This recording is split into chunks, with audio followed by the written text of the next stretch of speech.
ಸದುಪದೇಶ ಮಾಡುವುದು ನನ್ನ ಕರ್ತವ್ಯ. ನಾನೀಗ ಸುಮ್ಮನಿದ್ದರೆ ದೋಷವು ಸಂಭವಿಸುವುದು. ದುರ್ಯೋಧನ, ಯೌವನ ಮದದಿಂದ ಗರ್ವಿತನಾಗಿರುವೆ. ರಾಜ್ಯ ಮದದಿಂದ ನಿನ್ನ ಕಿವಿಗಳು ಮುಚ್ಚಿ ಹೋಗಿವೆ. ನನ್ನ ಇತರ ಪ್ರದೇಶಗಳು ನಿನಗೆ ಕೇಳಿಸುವುದಿಲ್ಲ. ಆದರೂ ನನ್ನದು ಒಂದು ಮಾತು. ನಿನ್ನ ತಂದೆ ಪಿತಾಮಹ ಭೀಷ್ಮರು, ಶ್ರೀಕೃಷ್ಣ ಪರಮಾತ್ಮರು ಇವರುಗಳು ಹೇಳಿದಕ್ಕಿಂತ ಹೆಚ್ಚಿಗೆ ನಾನು ಏನು ಹೇಳಲಾರೆ. ಆದರೆ ಒಂದು ಮಾತು, ಸಂಧಿಗೆ ಇದು ಸುಸಮಯ. ಹಠದಿಂದ ಅದನ್ನು ಹಾಳು ಮಾಡಿಕೊಳ್ಳಬೇಡ. ದುರ್ಯೋಧನ, ರಾಜ್ಯಗಳೆಲ್ಲವನ್ನೂ ನೀನೇ ಅನುಭವಿಸು. ಸುಖ ಸಂಪತ್ತುಗಳು ಶಾಶ್ವತವಲ್ಲ. ನಿನಗೆ ಇಚ್ಛೆ ಇದ್ದಷ್ಟು ಭೂಮಿಯನ್ನಾದರೂ ಆ ಪಾಂಡವರಿಗೆ ನೀಡಿ ನೀನು ಸುಖವಾಗಿ ಬಾಳು. ಇದು ನನ್ನ ಅಭಿಪ್ರಾಯ. ಈ ನೀತಿಯನ್ನು ಪಾಂಡವರಿಗೆ ಹೇಳಲೇ ಕೃಷ್ಣನಿಗಾಗಲಿ ನನ್ನ ತಂದೆಗಾಗಲಿ ನನ್ನಪ್ಪನಲ್ಲಿ ಮಾತ್ರವೇ ದೋಷಗಳು ಕಾಣುತ್ತಿರುವುದು. ಏಕೆ? ಆ ಪಾಂಡವರು ನಿರ್ದೋಷಿಗಳಲ್ಲವೇ? ಕುಂತಿಪುತ್ರ ಪಕ್ಷಪಾತಿಯಾದ ನೀನು ನಿನ್ನ ಸ್ವಭಾವಕ್ಕೆ ಸರಿಯಾಗಿ ಹೇಳಿದೆ.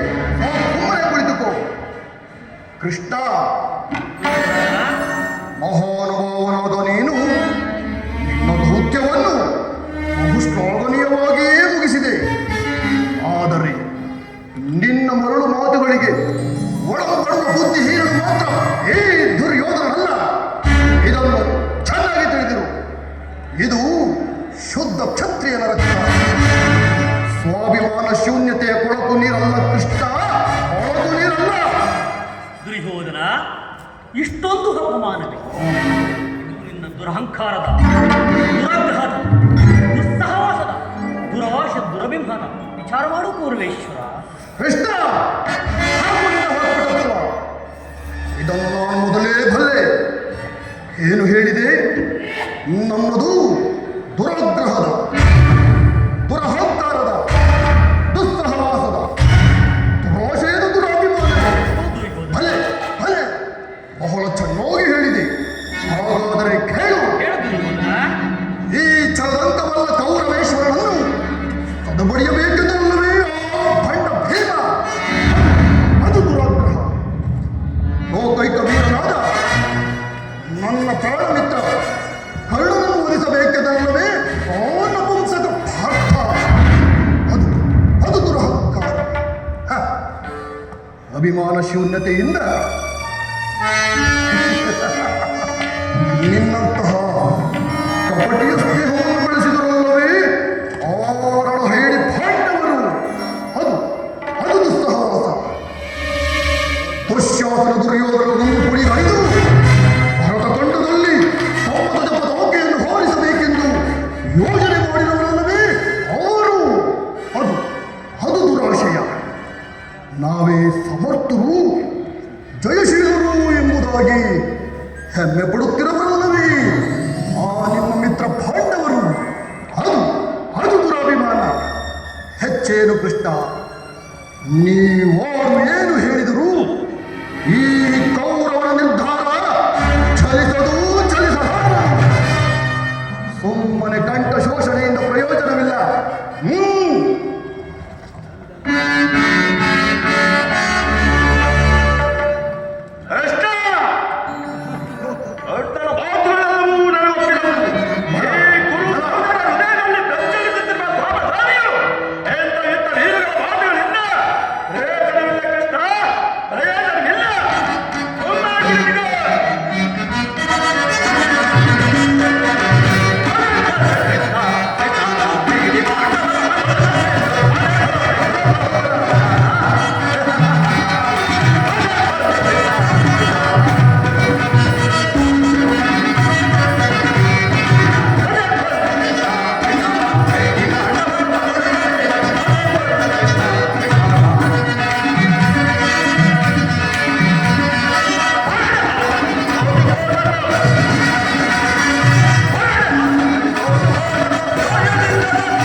ಈ ರಾಧೆಯನಿಗೆ ಭ್ರಷ್ಟಾನ್ನವು ರುಚಿಸುವುದಿಲ್ಲ. ರಾಜೇಂದ್ರ, ಸಂಜೆಯು ಅಂತಿಮ ಕಾಲದಲ್ಲಿ ಶಾಂತಿಯನ್ನು ಅಪೇಕ್ಷಿಸುವ ನಿಮ್ಮಂತಹ ವೃದ್ಧರಿಗೆ ಮಾತ್ರ ಸ್ವಾಭಾವಿಕವಾದುದು, ನಮ್ಮಂತಹ ವೀರರಿಗಲ್ಲ.